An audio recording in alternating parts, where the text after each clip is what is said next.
Hello, it's Monday at 1 o'clock at Eastern Time, and this is Admissions Live. I'm your host, Nicole Lentini. On today's live broadcast, we're talking about the frenzy of the college admission process on our campuses and how it is reflected in the media.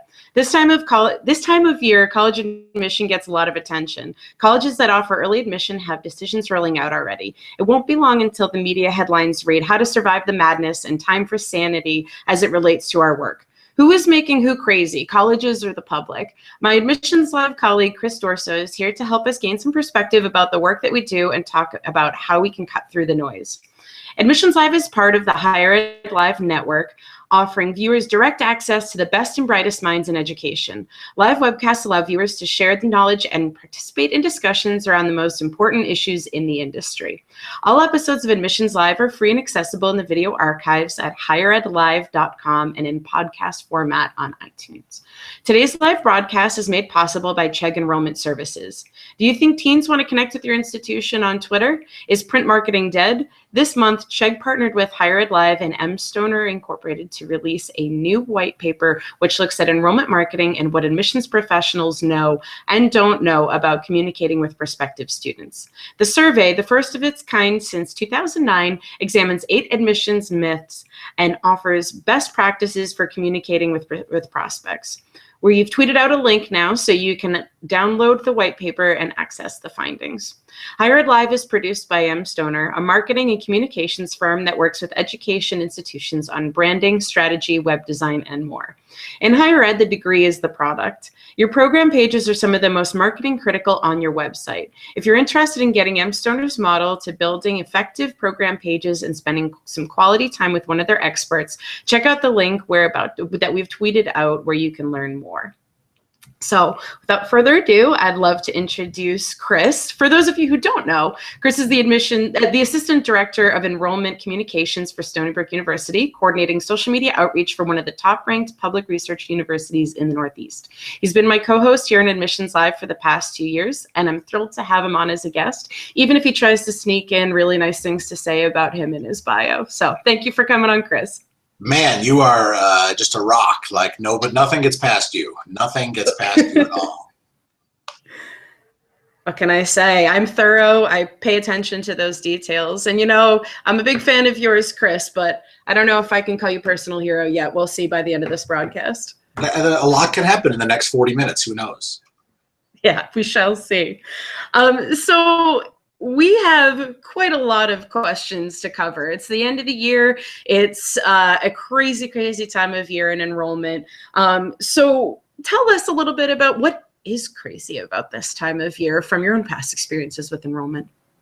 Well, I have been, I forgot to unplug my phone. Man, this got awkward quickly. Hang on a second. Sorry about that. I knew there was something I missed. Oops. Having been now on this side of the admissions desk for nigh on 15 years, it really does seem to get crazier every year, as hard as that can possibly be to imagine. The funny thing about college admissions, now in 2015, is that the process, realistically, in the overall scheme of things, hasn't changed. Students graduate from high school, they submit applications and transcripts and all those things, and then we try to build a class around the information that is provided to us. There's obviously so much more that goes into the various pieces now in 2015, but the basic process is really roughly the same. And so in theory, it shouldn't be any crazier, but yet somehow it is, because there's always a push for more, which I think is probably what makes it crazy, whether that be more from the folks upstairs who want more applications or higher SAT scores or more whatever, or more from students who are, more demanding about, the transparency of application review, or even that's more on the counselor side, I suppose. But it really seems like it's more every year, which is what I think feeds that frenzy that we talk about. I completely agree. And I think the fact that you brought up the workload is important, and just the expectations. There's always things added to it. There's very rarely things actually taken away from that workload. Although I think I'm seeing a little bit of a shift in the way that outside responsibilities outside of this whole application reading are handled, which hopefully helps with that. But it's true, all these things put in place to help us make it easier actually seem to create more work. Do you have that experience with kind of these online systems and other things that have been put in place? Well, I think anytime you're going to have sort of large scale change, and you look at sort of the big changes that have happened in the past several years, sort of the document imaging kinds of things, and the various the explosion of the Common App and all the various things that go along with that. There's always a learning curve with those kinds of things. From an institutional perspective as well as from a student perspective. I remember several years ago when we added the self-reported transcript, which was this sort of, oh, this is a real great groundbreaking thing for us, and it didn't hit with gangbusters, I think, the way we expected it to. And there's always that expectation that technology is just going to make our lives better, and sometimes it does, and most of the time it does. It's just sometimes it takes some time to adjust to those sorts of technological kinds of things. Well, yeah, I think it's changed the expectations, which are both, it's a good thing and it's a bad thing, because I think when you hear, oh, you submit online, it's paperless, it's this and that, I think a lot of students have it in their mind that, oh, okay, I hit send, it's in their system, it's there, I can follow up and I can check in to make sure they've gotten everything.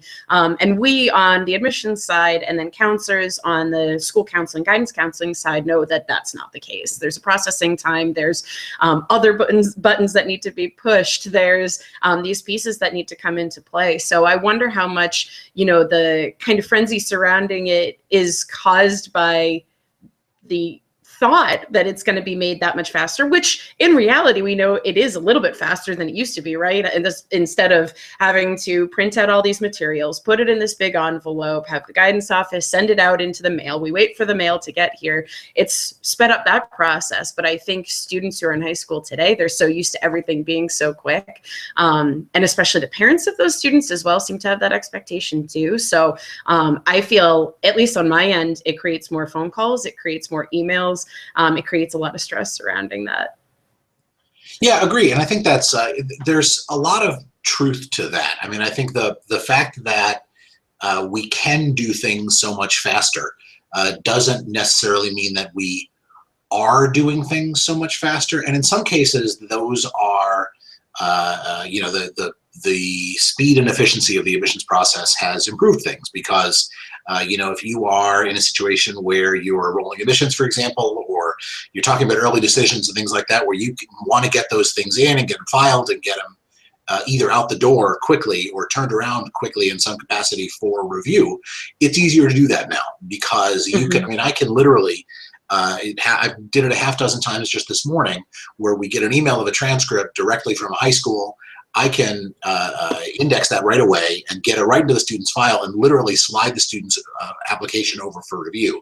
Now, the difference there between, as you said, you got to stick it in the envelope and get it all through the mail, and maybe it gets lost and maybe it doesn't, and maybe it gets matched with the other Nicole Lentini who applied for the same year, and all those kinds of things. Those things are minimized, which is wonderful, but you still have to sort of go through the process on the admissions end, and so when we're looking at building a class, we're a big school. We've got, a freshman class of 2,800 students, and we've got an application pool of probably somewhere in the vicinity of between 33 and 35,000 this year. And so we sort of need to know what that looks like before we can realistically start making admissions decisions. And that's why we have a January deadline. And it's great that you've got everything in, and I know you want to have that decision in hand. I get it, I totally do. But unfortunately, that's just not the way that our process works. Does that make the frustration level any easier on the student end? No, not at all, unfortunately. But hopefully the assurance that technology is making the process better and easier and faster is a good thing in the long run. Absolutely. Absolutely. And you brought up actually an interesting point too about the pace of it. I mean, I feel like maybe it's just the shift in numbers like you were speaking about, but I feel like we have this small window of time to be able to really be able to spend on each application. And maybe that kind of adds to that frenzy of, you get this many applications in the door, you need to get that many out of the door within this timeline. Do you feel like I know you've spent a good amount of time in the admissions field. Do you feel like that's drastically shifted for you? Yeah, I think it definitely has. And I wonder sometimes, because again, it's going to vary from place to place as far as what those those application review sessions are like. And a school where we do get 35,000 applications, we can't spend 45 minutes on every application. We can't. As my the last school I worked 10, 12 years ago, where we had a freshman class of 300, we probably could spend a little more time, sort of going into a lot more depth than we can now.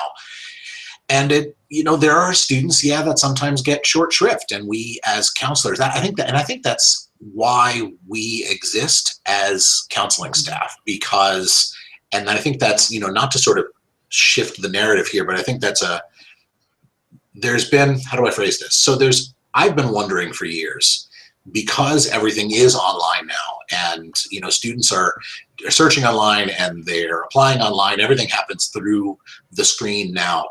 Do students still need us to go to their high schools? Do students still need us to stand behind the table in the high school gym for 2 hours on a Tuesday night to share information that can much more efficiently be provided online? I don't know, and I've been wondering that for 10 years. Since I was standing behind the tables in high school gyms.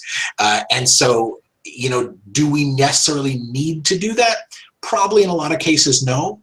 But at the same time, when you are talking about sometimes the volume and the speed that the application process happens now, I think being able to make those personal connections between us and students, between us and counselors, us and families and us, is so very important. If anything, it's more important now because everything happens so digitally, and the whole concept of the stealth app, and we don't know who these students are, and then all of a sudden an application appears. To be able to have that connection, even though they maybe didn't fill out a card, or even though we don't necessarily have them in the system right away, I think the personal piece is still very, very important to what we do.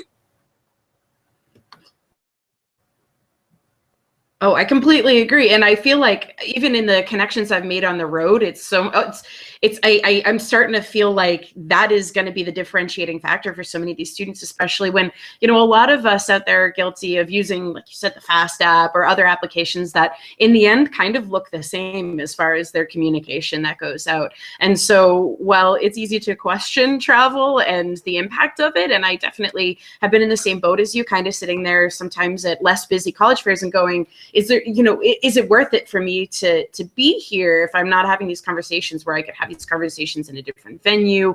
Or, are these students already gaining all this information from our website? Whatever the questions I might be asking. On the flip side of it, getting to have that one-on-one time with them, and they've gotten invited to fill out this application, but getting to talk to me, they can see, okay, I can see why I'm a good fit here, instead of this faceless email telling me that I should apply. So I do think we've put it a little bit onto ourselves, creating a little bit of this frenzy, just trying to be seen and be heard by some of these students that are out there when we're meeting them on the road. I think students are, every year, I feel like they're also wising up and trying to avoid being on our mailing lists and having their name be known by us until they fill out an application. Do you feel like you've seen a significant shift in stealth apps? Ooh, sorry, I muted myself because I was typing. So okay. And I think the shift is important. Like, I think that the changes that are happening from an admissions perspective are for the good, as I said, and I think it's important not to lose that personal piece, and to make sure that we still have that personal piece. It's very tempting from an institutional perspective to say, why am I spending X $1,000 to send a counselor to X state when I can spend the same X $1,000 and buy every name in that state, and then I can just blast them with an email and we'll still get Y% of those students. And the numbers are important to what we do. I don't want to minimize the importance of data in what we do, because from a data perspective, that's made what we do a lot easier, as we reach out to high schools and do travel and do name buys and all those kinds of things. But you need to keep that personal piece attached to it. And if you get too lost in the number piece, I think that you're going to lose folks. You will lose what makes your school real and an actual place. I mean, you want to be an online school, be an online school. That's fine. But if you want to have it be real, then you've got to have it be real. Absolutely. And I know that, I mean, I'm biased because I do work in the social media field, and I know you obviously do as well, as mentioned in your title, but I think that helps us to just put that real authentic voice out there and be able to show, like, we're a real place. We know we're hitting you hard with emails, but this can be a place that you can find that great relationship and that great sense of community. And so hopefully that helps, but there's just such a massive frenzy around it anyway. It's hard to know how much of it all cuts through the noise for students. But, in talking through all this, I feel like writers usually criticize the students and the parents for this frenzy, but how much of it do you think is really to blame on the colleges ourselves for kind of creating this craziness around this time of year?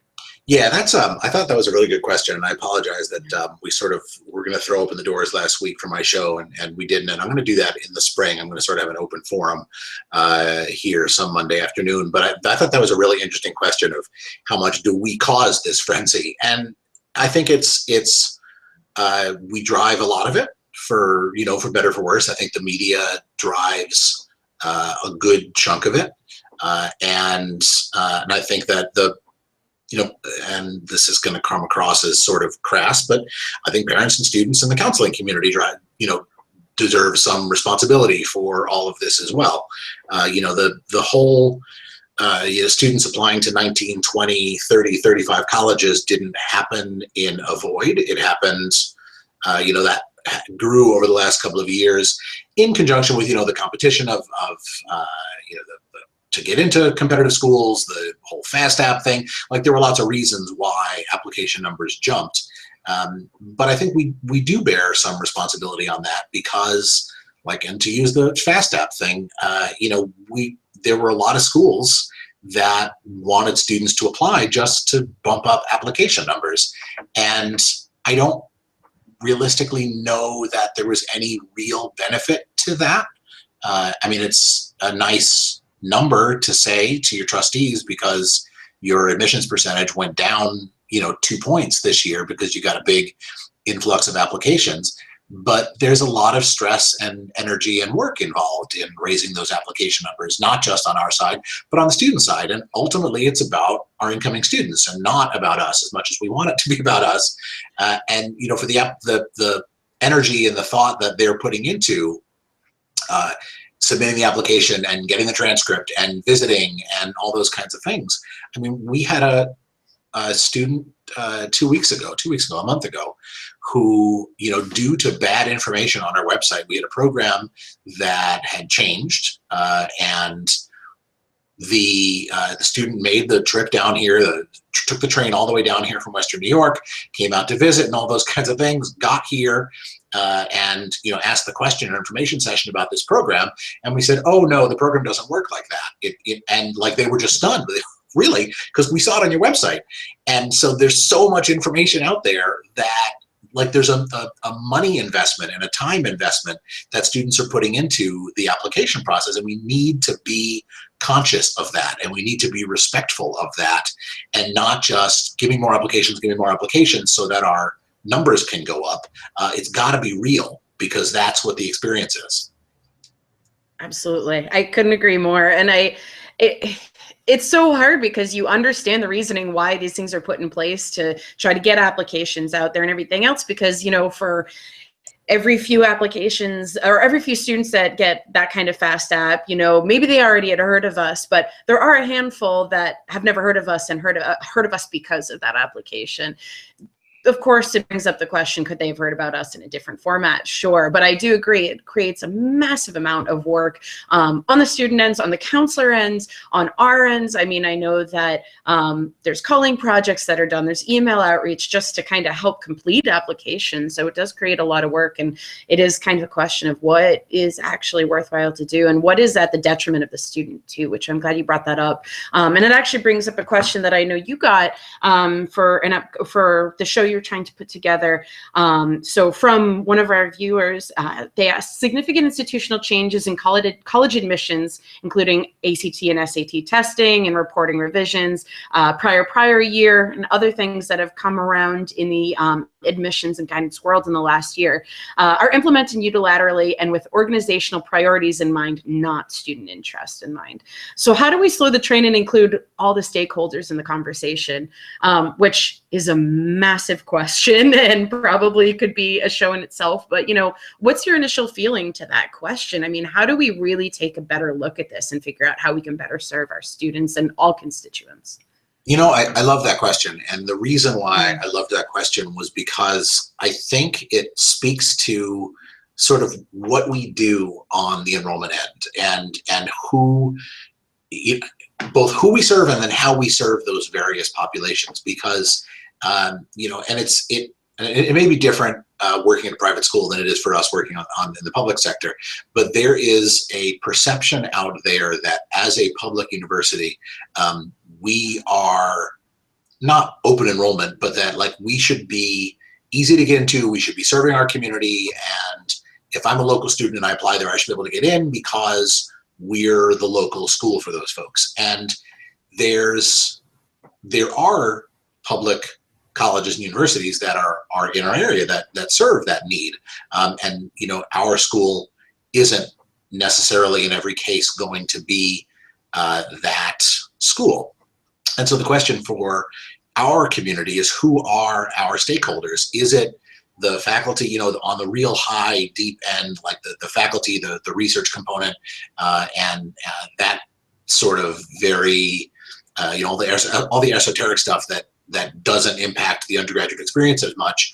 Or is it the undergraduate student, or is it our community at large? And it's a combination sort of all of those things. And so we need to be careful about how we do what we do and how we bring students to our school in a way that really kind of makes sense in the big picture. And that's where the data piece kind of has to come in.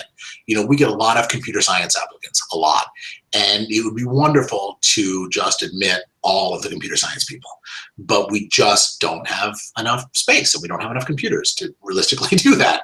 Our students think the Wi-Fi is bad now. I can't imagine if we had everybody else on computers all at the same time.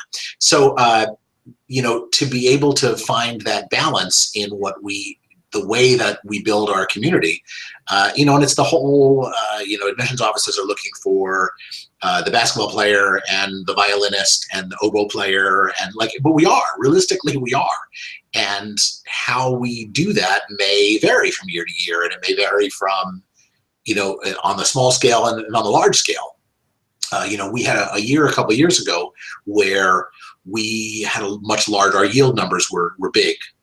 Bigger than we had anticipated, and we were very full. And how that then impacts the following year's transfer class is something that maybe you don't think about right away, but if we're bringing in an extra 100, 150 freshmen who are taking up seats in Calc 1 and Chem 1 that first year, well, that's going to affect Calc 2 and Chem 2 or Calc 3 and Organic, whatever, the following fall in a very real way. And so as we're looking at that following year's transfer class, we need to think about that kind of stuff and how that really all comes together. And as much as we would love to just say, you know, hey, throw open the doors, let's, you know, bring everybody in, it's not always that simple, unfortunately. And so we have to be careful about how we, you know, we talk about building a class, that's really what we're doing. Like, we're legitimately trying to make it fit into the confines of what we've got.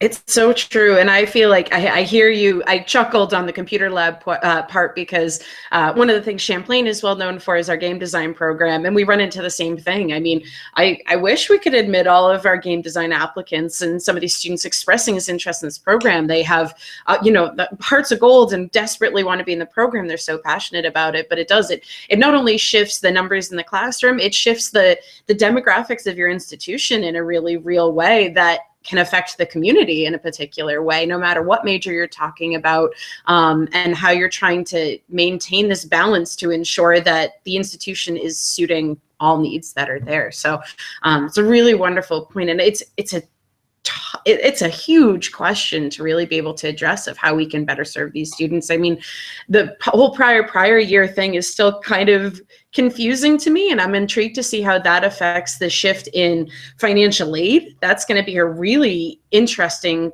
dialogue that's going to start happening very soon, I'm sure, in admissions. And I know it's already starting to happen in the financial aid office. And what kind of impact is that going to have? Is it going to affect the early applicants that we see? Is it going to affect the timeline that they complete the application? I mean, there's so many things happening. I have to say, I really, my heart goes out to the junior class. And I talked about this on my last show that, there's a lot of things changing. And I know that a lot of counselors too are really trying to be good advocates for their students to say, let's keep coming back to, of course, what the institution needs, but what these students need as well. So it's just a lot of pieces to it. And I think that's sort of what the students need thing is a really good point, because we are trying very hard to do that now. And it's something that we hadn't done here at Stony Brook in for years.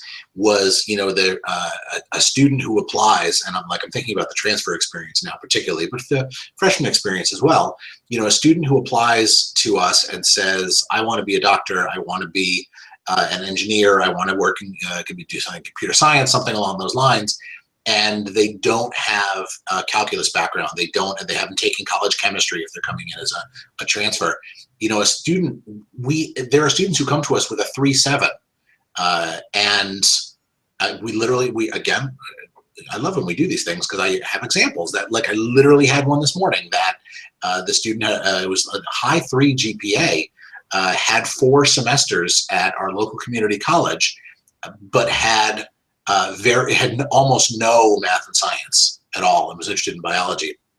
And that's not to say that the student couldn't do that and couldn't succeed, but we need to think about getting students through the process. And for a student to come in as a transfer without any chem and without any calc at all puts them behind the 8 ball, and they may not realize that. They may say, oh, Stony Brook, it's a science school, I'm going to get a great science education there. And yes, you will get a fantastic science education here, but you need to be ready for that. And we don't want to put a student in a situation where they're not going to do well. We hate when students, there's a tweet I saw last week, it was like, oh, they can't wait till half of us fail out. No, that's not what it's about. The weeding out thing is so pervasive in higher ed that we're trying to weed out students who can't hack it. No, that is not the case. We think you can hack it. We wouldn't have admitted you if we didn't think you could hack it. That's not to say it's easy, because organic chemistry is hard. But if what you don't realize at 19 is that if you don't make it through organic chemistry, you don't make it through abnormal psych, you don't make it through whatever, that's as much of a failure on us as it is on you, because we work together on this. We want you to get through. We want you to graduate in time. We graduate on time. We want you to get we want you to finish in 4. It's like, oh, well, if you make us stay an extra semester or 2, you get extra tuition. No, that's not the point. That's not what it's all about. Really, graduate, move on. We want you to go out and be successful. Undercurrent, so that you'll donate. But we're not going to tell you that now. We're going to wait till after you graduate. Then talk to. Yeah, well, and I don't know, maybe I've just more receptive to the question lately, but I feel like there's even been a change in how often I get asked about the graduation rate and important questions like that. So I wonder if that's even become a bigger part of the conversation that I missed somewhere along the way. I'm glad people are asking about it, but hopefully that's part of the bigger dialogue on exactly that point of like, we want you to come here. We want you to be successful. That's why we have prerequisites. That's why we have portfolio requirements. We want to see like, okay, you're well aligned to be able to do well here. We want you to come here and love our school just as much as you did when you're going through the application process. We want you to be happy and leave here proud of your alma mater. There's no more evil goals beyond that. At least I'm part of the conversation. I don't know, but so you really bring such a great point about that I didn't even think about it in that way. Talking about students and parents sort of being more savvy and looking at the numbers and things, when all of a sudden data became a thing, 5-10 years ago, I feel like the students who asked the question, what's your graduation rate and what's your retention rate, like they would spit these statistical questions at us without having any idea what it was precisely they were asking. They just knew they were supposed, it's on my list of questions I'm supposed to ask you. It says to ask what your graduation rate is. And I don't think anybody knew what that really meant or how that realistically impacted you specifically as an incoming student and what that meant for you in your program, with your particular kind of preparation. Okay, I'm coming in with 9 AP classes and well, that's going to impact, regardless of our graduation rate or not, like you're in a good spot. You're in a very good spot having that kind of preparation. And so, it's easy to get caught up in the numbers, but again, that's where that personal piece, to go back to what we were saying earlier, that personal piece is so important. Mm-hmm. Well, and on that note, I guess bigger question that gets back to sort of the frenzy around it and the pace of this time of year and everything else, what is going to be able to ultimately help us? Is it hiring more staff? Is it changing the way our hours work? I'm not expecting you to solve the issues of every admissions office out there, but, have you found anything that works for you to keep up with this shift? Or I don't know, any suggestions that you could make? I think yes. I think we should all hire more staff. I think that is unquestionably the solution. And if you are a VP or a director who is looking at this right now, I think that's probably the solution, quite frankly. No, I think it comes down to knowing what you've got, knowing the resources that are realistically at your disposal, and using them in the best possible way. And so, make the online component work for you, and don't just, it's not just about buying names. Do you have to buy names? Yes, everybody's got to buy names. That's what you do. But having that work in a realistic way is important. Being flexible with, work hours and those kinds of things, and also knowing your population. We get a lot of questions from students who ask about evening and weekend office hours for us. Can I come in on a Saturday or whatever? And we do tours on Saturdays. We don't do counseling appointments on Saturdays because we don't offer courses on Saturdays. And so for a student who says to us, I work 9 to 5, I want to take night classes, can you meet with me at 7 o'clock on a Tuesday night? It's not going to benefit you because that's not who we are as a university. We don't offer undergraduate courses at night. Our courses, 99% of our undergraduate courses are between 8 and 6. And so knowing who we are as a school, that's important to us. The last school I worked, we worked late 2 nights a week because we had a big evening undergraduate population. And so having that flexibility is very, very important, knowing the kind of school you are, the kind of population you serve. Make it, you have that open door for your admissions folks to raise the questions that need to be asked and to be able to say, hey, I know our numbers are X, but I'm seeing Y when I'm out on the road. Can we look to see if this is a thing? A couple of years ago, I got a phone call from a guidance counselor who had a set of twins who had applied, and one had heard and one had not heard yet, and she just wanted to know what was up. And so I looked it up, and something, we took care of it. I took care of the other twin. And I said, what, I wonder how often that happens. We're a big school. And so I actually pulled our data down of 30-some thousand applications, and I filtered it through Access. And I found that we had, whatever the number was, 130 sets of twins that had applied that year. And I went through them, and in like maybe 10 or 15 of the cases, there was like a weird disparity where, you had, the 2 students were sort of right here academically, but one had already been reviewed and admitted, and one was still pending more information. And so I actually went to our dean of admissions and I said, hey, this is real world stuff. This is not 2 random applicants that we're trying to compare apples to oranges on from different schools, or even in the same school, not even applicants in the same school. These are applicants in the same house with the same genetic material in some capacity. And what we do very much impacts both of those people. It's not just, you can't do that and avoid. And so every year, running my twin report has become a thing. And it's something that you don't think about, because you look at the big numbers and you say, okay, we get 140 applications from high school X, and we admit, X percent of them and whatever, you think that's drilling down to the micro level. But when you drill it down even further, you can really impact applications and really impact students and families in a very, very real way. And maybe they want to go to school together, maybe they don't, but they at least need to have some consistency, I would think. And so that's why it's important from an admissions office level that we make sure we do that.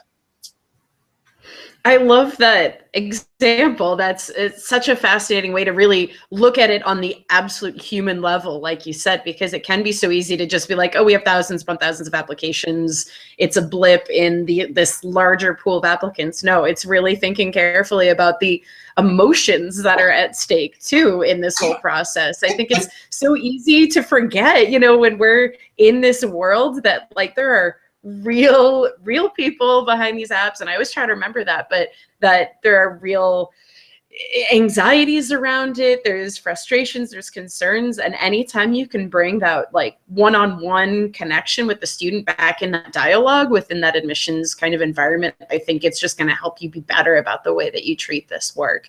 And I always try to keep that in mind, even if it's like reading an application and trying to imagine this person and imagine them trying to be here on our campus. Sometimes it helps, but now you're making me want to run my own twin report. That's a brilliant thing to keep an eye out for. I tell you, it was a thing. I was like, how, because I'm better with Access now than I was when I first started doing it. But I'm like, is there a way that I could do this in a way that sort of makes sense? And literally all I did was I pulled down our entirety of our applicant pool. I had this gigantic Excel file, and I dumped it into Access, and I matched up students with the same last name, same date of birth, and same high school. And I figured if I matched those three things, there was probably a pretty good chance that they were related. And then I actually looked up each one to make sure or whatever. And it was fascinating. It was really, really fascinating how that actually worked. And now the cool thing is, like so much data stuff, is now that I have that Access database set up, literally all I have to do is just import the file every year. And I literally just click run, and boof, it prints out my list of however many twins we have.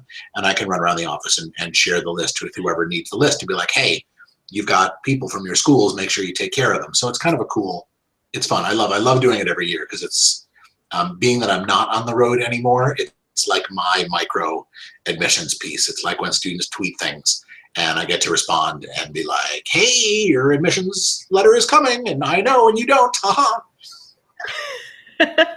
And I love that side of it too. I actually just the other day, we kind of sent out this smaller targeted group of students, just cards from our interns saying, hey, thanks for visiting. And students, we had one or two students that tweeted about it and shared the picture, and we're so excited about it. And it's just nice reminders like that that you can make that impact, you can see that difference, and being able to share that from the social side. I think sometimes, and this is, I know, a joke amongst anybody who manages social media, that everybody thinks we just play on our computer all day and play around on Facebook all day, but we actually get to see this wonderful dialogue from students and their excitement for the school. And sometimes bringing that back into the office can help remind us to treat it with that more human approach. And the same thing with, I'm actually picturing you literally running the halls of your office with this list of twins, which I don't know if you're actually, exactly. I'm totally not about doing that, not at all. I believe it. I completely believe it. While I'm in between questions, I do want to remind our viewers, if you have any questions, use the Higher Ed Live hashtag. I'm keeping an eye out, and we got a nice little hello from Jackie. So hi, Jackie. So beyond kind of what we could do to make this work easier, what do you think the public can do to make it a little less hectic? As far as, I don't know, any piece along this process, what are some things that the larger public, the students, the counselors, the media can be focusing on to help alleviate this stress a little bit? Well, I think it's really easy to say, like, well, just relax, like, let the process run. But ultimately, relax and let the process run. The benefit of having uh, the access to the internet, the portals for students to check their statuses and check what documents received and all those kinds of things. It's wonderful because students have that insight into the process on a sort of relatively real-time basis that they didn't have 10, 20 years ago. But at the same time, to let the process be and know that we are trying to do best by our students, and even though it doesn't always necessarily seem like that on the micro level, because I'm, oh, well, you're not doing the best for my student right now as a counselor, as a parent, whatever. My son's friend got in. Why didn't he get in? Because my son's friend is dumber than my son is. And so on the micro level, it's hard to see that. But know that there's a lot out there, and don't be afraid to explore all the options that are out there. The fact that you can search on the internet. I mean, a friend of the family was going through the college search process last year, and she asked me different advice kinds of questions over the course of her time as she was going through it. But I stepped away. I didn't try to influence her in any way. She had no interest in staying locally. She wanted to go, but she was literally coming up with schools I'd never even heard of. And she would email and she'd be like, "Hey, have you heard of school X?" I'd be like, "I literally know. I mean, there are a lot of schools out there." And she's somewhere in Indiana now. It's some school I literally never even heard of, but she's having a fantastic experience, like a life-changing, spending weeks backpacking in the woods over summer, like life-changing experience. And that's what the college experience is about. Yes, it's getting through organic chemistry and anatomy, physiology, or psych, or drawing one, or whatever it is that you have to get through. The academic piece will always be there, but you want it to be the life-changing piece. The thing that I always say to students is, it's not what your degree is going to do for you, it's what you're going to do for your degree. And it's, the degree hangs on your wall and covers up a scratch in your wall, but it's what you put into it that is going to make the difference. And that may be the school that's down the end of your road, or it may be a school that's clear across the country. And I know that's a challenge, and I know that it's not easy because there are a lot of choices, and it's an expensive decision, and I totally get that. But to try to enjoy the experience as much as you can, because you want to love what you're doing, and you want to love where you're going, and you want to be invested, and you want to get as much information as you can as you're going through the process, so that when you get there, you've made the right decision. That's not to say you can't transfer down the road, but you want to try to point yourself in the right direction as early as you can, so that you're on track to wild success. That's good advice. I like that pose. The title of my new book, Be on Track for Wild Success. Totally I buy it. Chegg to sponsor me. There you go. Gil, I would pre-order. He's on it, I'm sure. Yeah. Well, and you kind of bring up a broader thought of just don't feed the beast. I mean, every year when the reviews or the ratings come out, we all kind of proudly share it when we're on there, but if we're not on there, it's kind of, you hear like, oh, well, our ratings really what's most important, and I think if we can just shift the dialogue, of course there's some value to ratings, but it's the right ratings that are for looking at the right statistics that are going to help you find that right school, and not just this accumulation of stats across the board that colleges can kind of find a way to be able to move up the rankings. And I love that story that you shared of the student who found this school that you've never heard of. And I love it when students find that place that's the right fit for them, not just the one that is, top in this part of the country, top program in this particular major. You can dig so much deeper into your degree and the value behind it in an institution that's the right match for you, and not just recognized one on whatever list that you're looking at. Yeah. Yeah, and I mean, that's not to say that, you know, that there isn't value. As you said, that's not to say there's no value in rankings, because it's a thing, you know, and if whatever goes into those rankings is what's important to you, then I suppose that's fine. And I say this as a school that has done well in the rankings in the last couple of years, so it's not like I'm like, oh, ignore the rankings, you don't need to worry about those. But there is so much more to it than that, and it's not about being in a top, you know, 100 school. It's about being in the school that will get you to whatever that next step is, whatever that next step may be for you. And even if you don't know what that is for you, like, you'll get there. But just, you know, be able to explore your options, and to be able to say, if I'm undeclared, you know, what options are available for me, you know, in terms of different kinds of courses I can take, different kinds of experiences I can have. And we love that. You don't have to know what you want to do with the rest of your life. You're 16, 17. I'll be 40 next year. I don't know what the hell I'm going to do with the rest of my life. I'm like, got a long time to figure that out.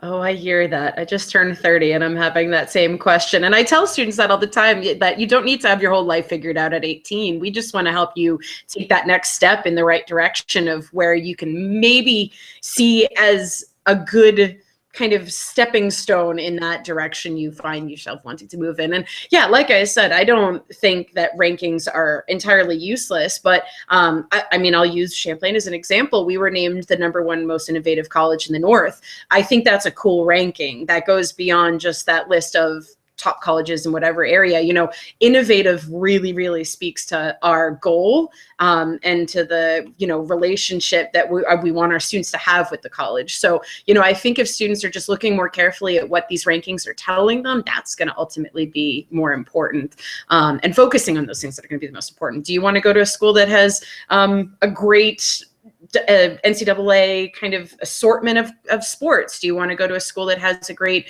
community that focuses on community service or activism or whatever the case might be? Those are going to be more important kind of rankings and things to be looking at, instead of just this assortment of stats that somebody found to be important on one particular list.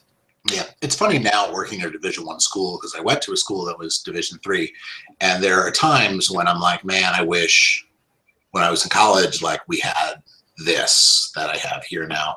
And then I think back to when I was in college, and we used to go to basketball games and hockey games, and it was wonderful, and we had a great experience. And then I visited a friend of mine at Penn State. A friend of mine from high school went to Penn State, and we went to a football game, and there was like 190,000 people, some enormous number of people. And I remember thinking, oh my God, I can't handle this. Like, there's no way I could have done this. So like, I think, man, if I had this, but I'm like, no, you know what? I wasn't in that life space 20 years ago. It would not have been my jam 20 years ago. And I'm thrilled with what I did and the decisions that I made to get me to this point. So I'm okay with that. So. Yeah, absolutely.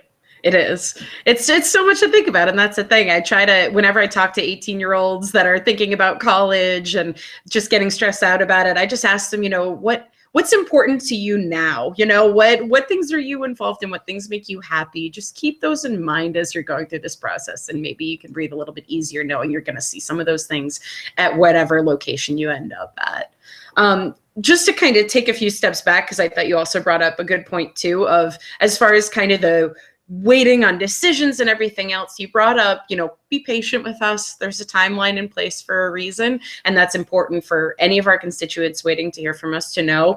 But also, I think there's a value, and this has actually been a big conversation in the college admission counselors group on Facebook, of reading what communications are going out from colleges. And if you're on the college side of it, maybe putting out there, you know, how long is the processing of documents going to take? How long is the decision-making process actually going to take from start to finish? Being really, really transparent in that information wherever we can, so that, you know, if we have that online database that you were talking about earlier, where students can check that their materials have been received, being very abundantly clear on there of this is the wait time from when something is received to when you'll be able to see it on there. And I think that would alleviate a lot of the stress on us in the admission side of it and on the counseling side of it, in the school and guidance counseling side of it. Are there any other things you've come across that would be in that same kind of space of just these little things we can do to kind of make it easier on each other? Yeah, to that point. So, especially with sort of the processing end of things, as we're getting closer now to the holiday break, students are starting to get into that because our deadline is January 15th. And so students are slowly starting to get into that. Okay, I sent everything, I haven't heard or whatever. Plus, we're behind on SAT processing right now. And so that issue is still out there. But at the same time, we always want to make sure that if a student is missing stuff. They submitted the application and I never asked my counselor for my transcript or whatever. We still want to send out a missing items email that says, hey, here's what we're missing. One of the cool things about having the data that we have is that we are able to, using Hobson's Connect, say, okay, we want to email all of the students who are missing SATs in the system, but we want to exclude the folks who have, because we can tell who has sent us an SAT score, but they just haven't matched yet with their actual application file. And so we are sending out an email tomorrow that hits everybody whose SAT is incomplete, but not the folks who have sent us a score. And so in theory, there's a group of people who are still incomplete, but it's just that we just haven't gotten to it yet. And so we don't need to panic that group of people. We want to panic this group of people, but we don't want to panic. I sent it I sent it 3 days ago. I sent it a month ago. What do you mean you don't have it yet? We don't want to panic those people. Give us time. We'll get to it. So we're trying to be careful about how we craft our messaging so that we are giving the right information to the right students at the right times throughout the application process. And if you're not doing those kinds of things in 2015, then you're just feeding the monster and you are just making it harder on folks. We had that, when we went to imaging several years ago, and we were literally at one point like 7 or 8 weeks behind in processing, which is an eon in admissions world. It was frustrating because a student would have sent something on, mid-November, and here it was early January and we still didn't have it yet. Well, they were going bananas, and we had it. It had to take time to sort of get through our process. So you really do want to be as open and transparent as you can. And we finally did have to send an email out to everybody that says, hold up, we apologize. It's on us. We're going through things as quickly as we can. Please be patient. We'll let you know. You're not going to be penalized if it's our fault. It's okay. We're getting through stuff as quickly as we can so that we can, again, do best by you as the applicant pool. Absolutely. That's a smart way to approach it, especially that idea of segmenting your population and really being careful about the messaging that's going to each is, I think, a great way to approach it so that, like you said, you don't cause undue panic and then have to deal with the consequences of it, which again, creates more work if you aren't careful about the way that messaging goes out. Right, and more work for everybody because you're going to get the phone call or the email, and so is that student's counselor who already sent this a month ago and does not need that phone call now, a week before Christmas break. So be nice to your Absolutely. I think there is just an article that was in the last month or so that came out. I haven't gotten a chance to read it yet, but it essentially was saying just that. It was saying, be nice to your guidance counselor. They probably did send that information out. It just takes a little while. So I'm glad that that's gone into the broader public sphere and in defense of our friends on the other side of the desk. Yeah. Well, from the media perspective, it's not sexy for the media, those kinds of messages. The kid who applies to 38 schools is, that's a news story. The kid who gets into all 8 Ivies, that's a news story. And unfortunately, that's what plays on, on the evening news and on, did you see, I'm going to share this story on social media about this student who got admitted to all 8 Ivy League schools. I don't know how you're going to get around that because that's sexy media stuff. We just have to keep putting the good word out there as much as we can. Of course, I completely agree.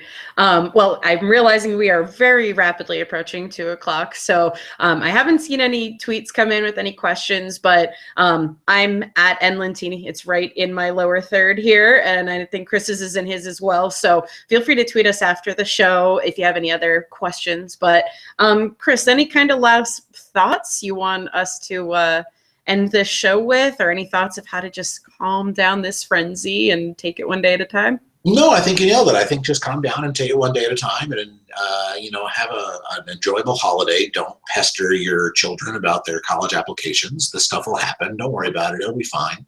And I have to plug my show next month, which will be on January 11th. It's going to be the second Monday next month, and I'm going to have Scott Jashik from Inside Higher Ed, who will do our annual State of College Admissions show. And it's always great to have Scott on. It's always one of our biggest shows of the year, so I'm excited to have that on January 11th, 1 p.m. Eastern. Be there.